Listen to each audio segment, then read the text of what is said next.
Oh, hey, it's Rob. And weather actually got pretty nice the last couple of days.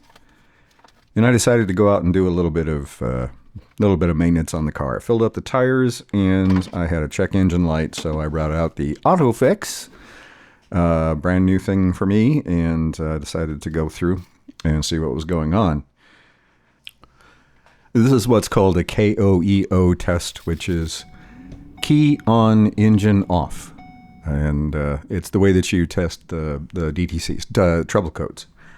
I ended up with one for the wastegate, where it was overboost, and that can be kind of bad, but I think it was a spurious thing that happened during the cold weather.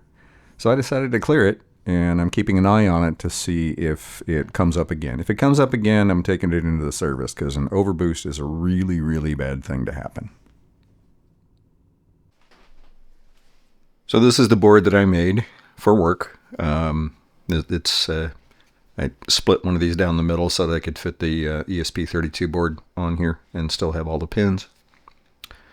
And this is the programmable part, and I've got 6 output pins right here. And they're supposed to be just real simple LED drivers. I mean, just dog simple LED drivers like this one. And the idea is that these pins are primarily pulled low. This is the base of the transistor. It's a 2N2222. I did try 2N7000s, which are a field effect transistor, and they didn't work. So I thought I would try the 2222s. I mean, I've done this for years, longer than your mom. And I ran into a very strange thing. So this is my ground pin. So I have this one pulled to ground, which means that there should be 0 volts on the base, or a very, very tiny voltage. It should be below the threshold, and it should switch this transistor off. However, when I apply power to the 24 volt rail,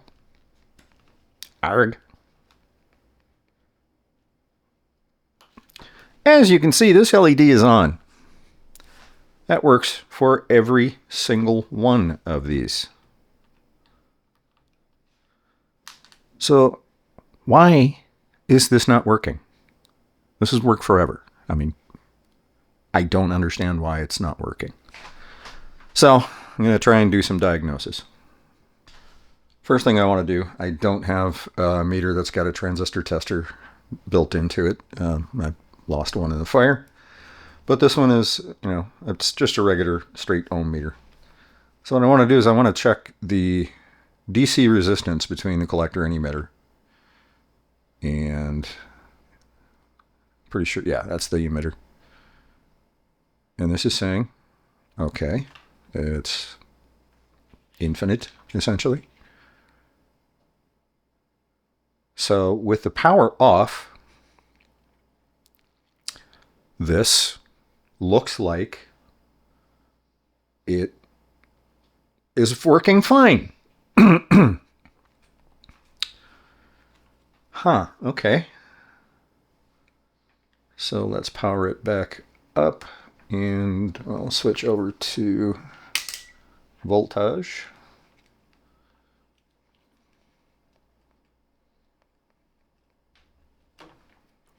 And see what we have for a voltage drop across the transistor.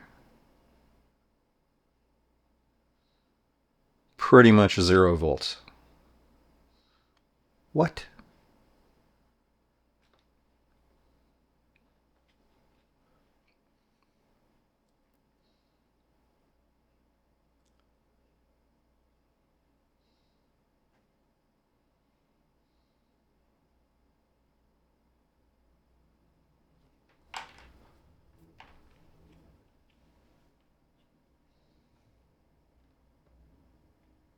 Yeah, so this is, okay, it's high side. Sorry. I should have been thinking of that. So we've got 6 volts getting dropped across that transistor. I mean, that's odd.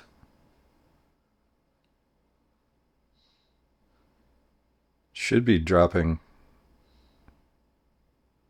There should be almost the entire voltage across that transistor. So let me put the ground in. And see that there's basically no change when that base pin is pulled to ground. All right, let's see what it actually is.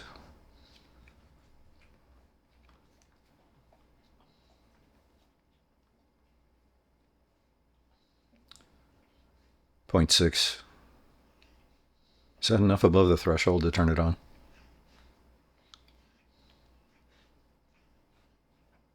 I wouldn't think so, but let me go check the data sheet. So it looks like the minimum saturation voltage on this is 0.6. So it may be that there's some leakage current going on that pulls that up. Just for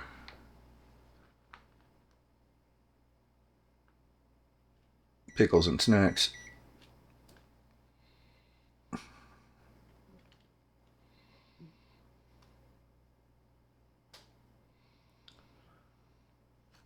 Drop across the LED is 3 volts.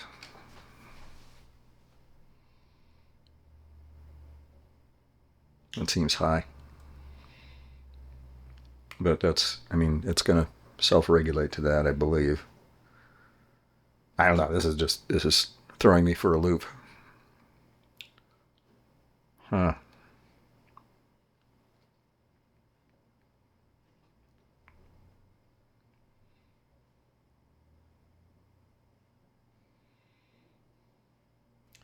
I don't know. This has got me really stymied. I'm going to try and experiment a little bit.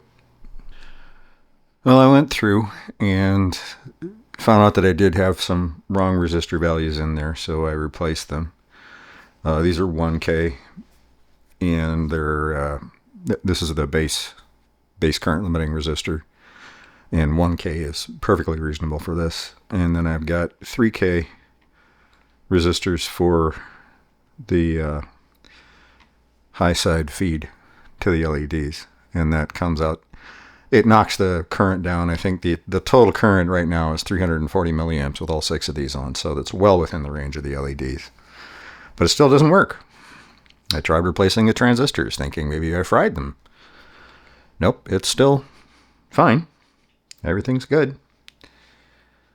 So I think I might have to... Well, I've got a couple of other transistors I want to try. We'll see how that goes. But I may have to try something entirely different, because I don't want to spend a lot of time on this. This has already taken up a couple days, and I'm not happy with that. I want to get this thing done.